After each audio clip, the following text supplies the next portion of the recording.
Oğan toprağına uğranma yeri Kıyıp gidiyorsun oca Hüncüden nallı Hoşlaşıp kızını Aydınla yeri Oldu ayranı Yadına tanlı Hoşlaşıp kızını Aydınla yeri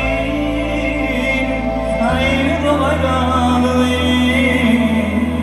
Yadına tanlı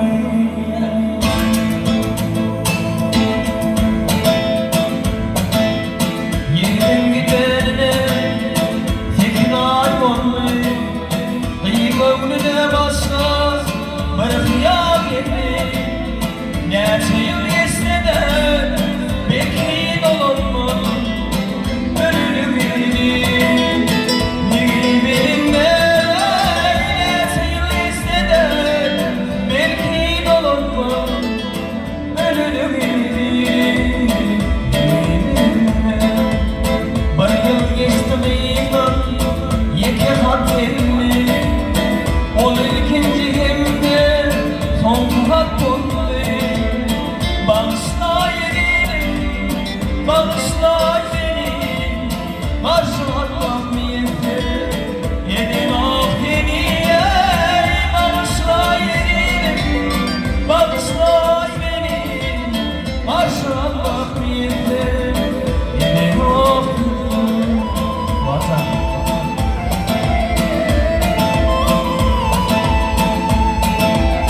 Yiğit hatı yokar Çete kaynanmayı Bulup geçen dağları Hakkı oynanmayı Bir fikir olmayı Kayga getirdi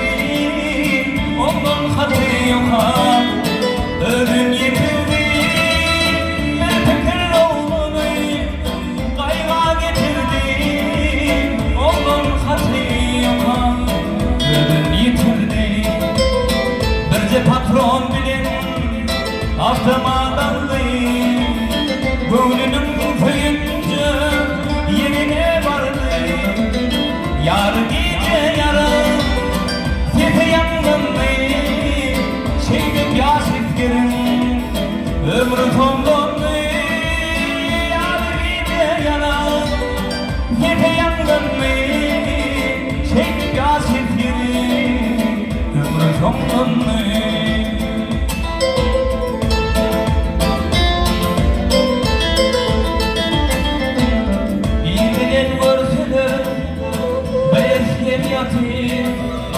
Yürüyeni karma elinde hatır Şol hatırın içinde şeyle kırma Köyümde oturdum bağışla yanar Şol hatırın içinde şeyle kırma Köyümde oturdum bağışla yanar Oğlun yatim arar Kıyıp hep uzun geriyer Onun üstünde Bağışla yerim Bağışla beni